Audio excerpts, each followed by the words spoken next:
शिवपुरी गांव में एक बूढ़ा घड़ीसाज रहता था। नाम था गोपीनाथ।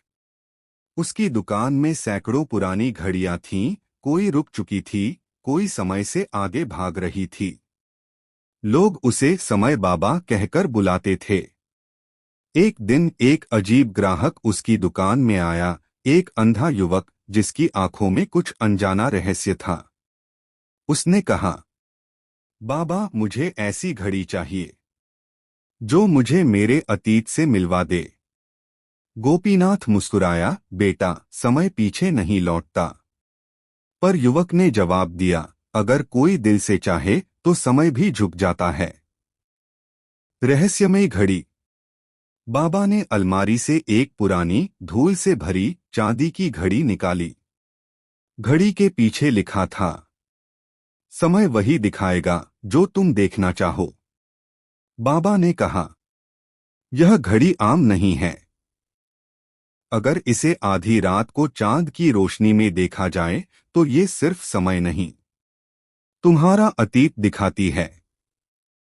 युवक ने बिना कुछ कहे वह घड़ी ले ली और चला गया। आधी रात की घटना। आधी रात गांव के बाहर पुराने कुएं के पास युवक ने वह घड़ी खोली। जैसे ही चांद की किरणें उस पर पड़ी, घड़ी की सुइयां उल्टी घूमने लगीं और एक नीली रोशनी फैल गई। वह खुद को 3 साल पहले के समय में देखता है। वो एक कार में है, साथ में उसकी बहन आर्या है। दोनों हंस रहे हैं।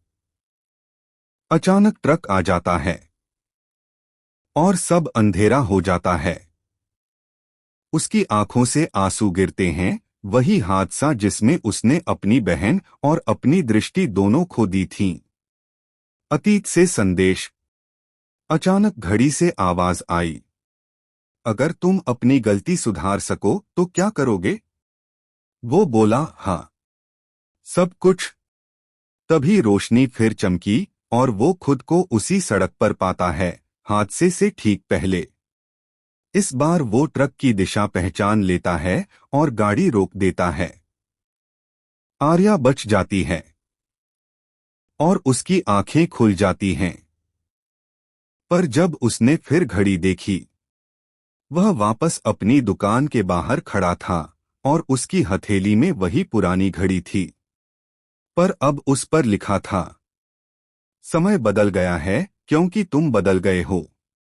वो दौड़ता हुआ घर गया और दरवाजा खोला। अंदर उसकी बहन आर्या थी, जिंदा, मुस्कुराती हुई। उसकी आंखों से आंसू बह निकले। अब उसे एहसास हुआ कि कभी कभी समय को बदलने की जरूरत नहीं होती, बस इंसान को बदलना पड़ता है। कहानी की सीख। समय सबको दूसरा मौका देता है, लेकिन वो मौका देखने के लिए हमें अपनी आंखों से नहीं, अपने दिल से देखना पड़ता है। Please like, share and subscribe our YouTube channel.